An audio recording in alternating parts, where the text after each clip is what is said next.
안녕하세요. 급등TV 라일입니다. 오늘 제가 준비한 종목은 삼성제약입니다. 삼성제약 같은 경우는 굉장히 여러가지 테마군으로 엮여 있는데요. 그래서 하나하나 기사를 같이 보면서 어떤 테마로 엮여 있는지 보실 수 있을 것 같고, 또 하나 이제 박셀바이오, 제2의 박셀바이오라는 키워드가 많이 보이더라고요. 그래서 박셀바이오랑 어떤 공통점이 있는지, 그리고 단일가에 이렇게 상한가를 말아 올리는 계속해서 상승을 보여주는 건 현대바이오와 조금 더 닮았다고 볼 수 있습니다. 그래서 그것까지 같이 이제 차트로 적용하고 어디까지 갈 수 있을까 이런 것도 좀 같이 살펴보려고 합니다. 그러면 영상 시작해 볼게요. 첫 번째로는 오늘은 사실 삼성바이오가 이 구충제, 이버맥틴 코로나 억제 요걸로 같이 엮여서 갔습니다.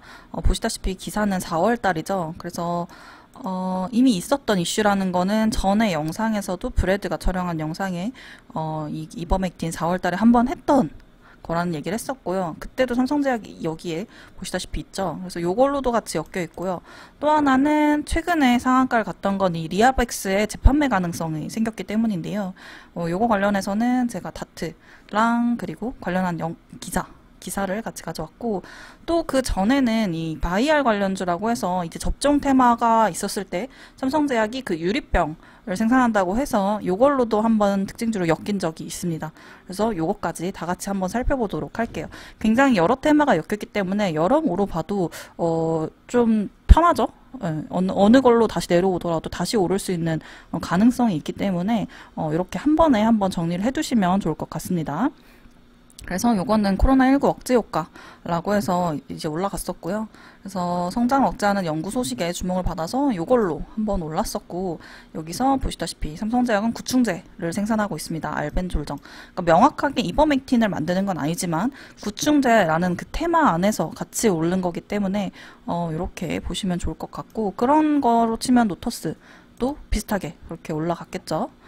그래서 요거는 12월 28일에 당시 상한가를 갔을 때, 상한가 사실 종가 좀 무너졌지만 어쨌든 당시에 강하게 상승했을 때 나온 투자 판단 관련 주요 경영상황 공시입니다. 요거는 관련한 영상은 제가 유튜브에 좀 더 자세하게 요 내용만 가지고, 요 이번 내용만 가지고 올려놓은 게 있어요. 요거를 급등TV 들어가서 여기 검색에다가 삼성제약 치시면 여기 당시에 올려둔 영상이 있으니까 궁금하신 분들은 확인하셔서 더 자세하게 한번 보고 싶다 이렇게 하시면 이거 보시면 좋을 것 같습니다. 그래서 이거 이제 내용은 다 나와 있으니까 결론만 빠르게 보여드릴게요. 여기 보시면 위에 내용은 그냥 다른 영상에서 확인하시고요.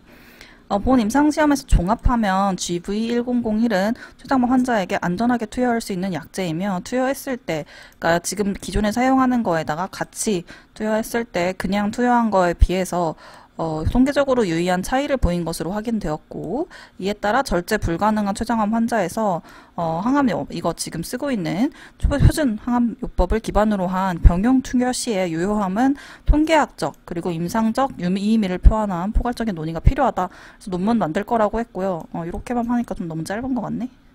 여기 결론을 얘기해야 되네요.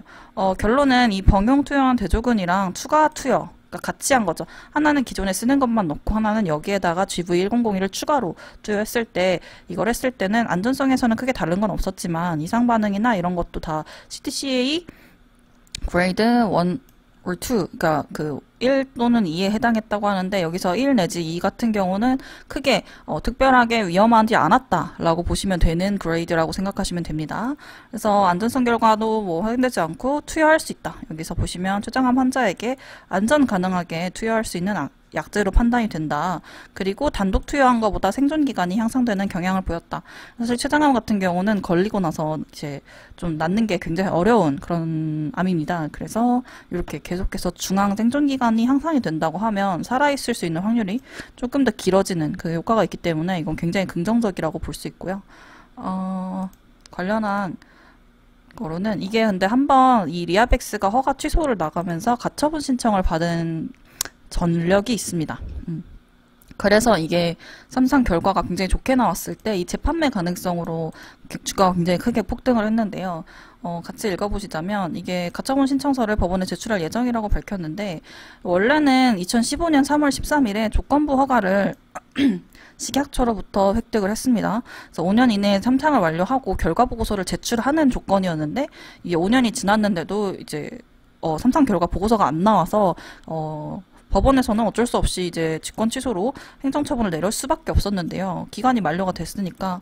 그래서 이걸 삼성제약 측에서는 어떻게 반박을 했느냐면 2015년 첫 환자 등록해서 마지막 환자 투약을 관찰 종료하기까지 148명 대상으로 삼상 시험을 마쳤는데 이게 다른 암 질환에 비해서 발병률은 또 적고, 그러니까 환자를 구하기가 굉장히 어렵다는 거죠.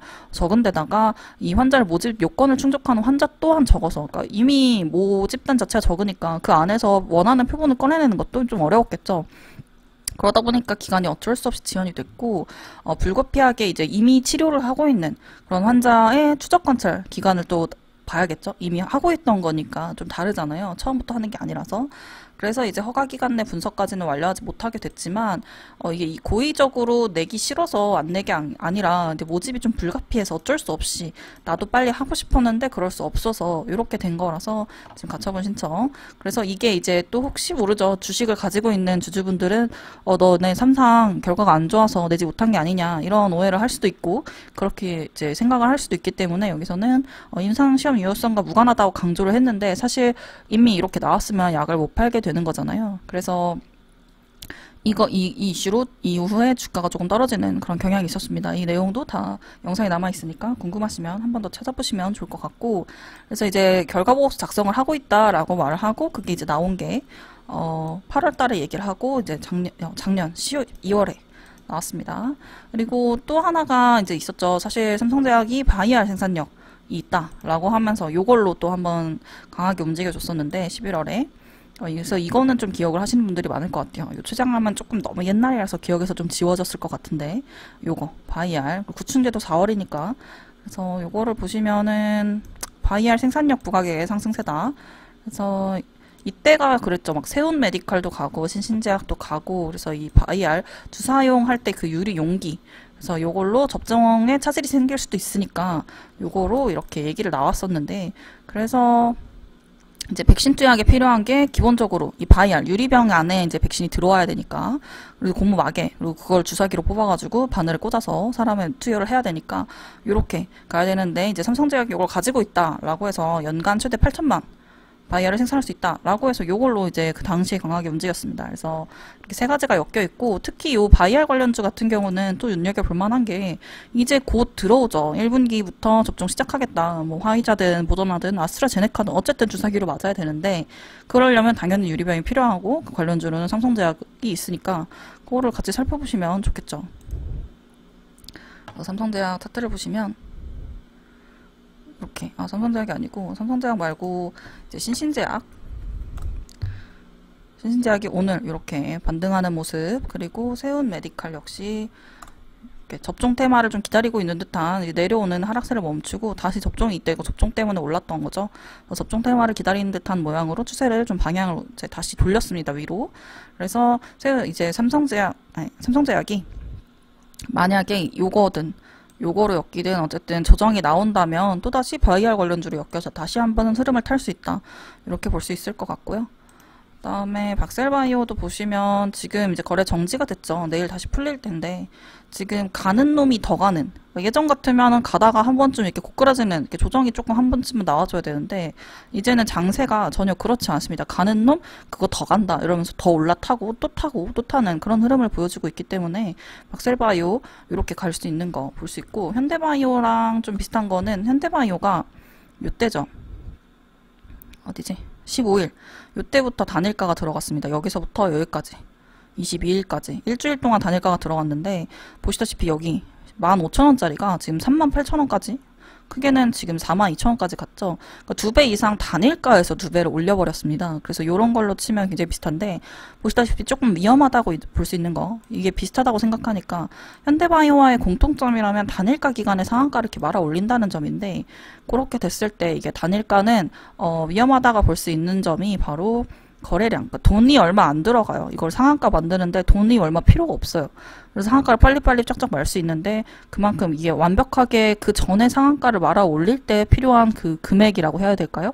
거래량이라고 할까요? 그런 게 없기 때문에 거래량 없이 올린 거는 그만큼 빠질 때도 굉장히 빠르게 빠질 수도 있다는 거를 저희가 이렇게 흘러내릴 거다가 아니라 이렇게 될 수도 있다는 가능성을 생각해 보시면 좋을 것 같습니다. 이렇게.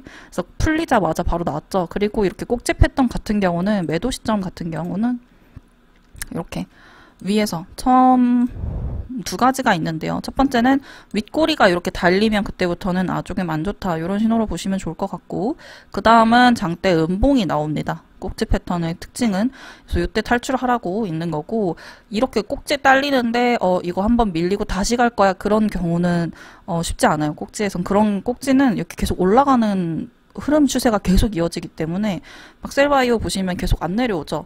윗꼬리가 달리지가 않습니다. 쭉 이렇게 올라가는데 갑자기 큰 윗꼬리가 달리는 경우 그런 경우는 좋지 않은 거죠. 근데 지금 그런 거 없이 이렇게 올라왔기 때문에 그런 신호가 나오면 매도할 수 있는 타이밍이 되니까 수익을 좀 챙기시는 걸 추천드리고 삼성제약을 지금 사는 거는 이격을 보시면 5일선이랑 멀어졌죠. 그래서 이건 일봉으로는 분석이 불가능한 차트고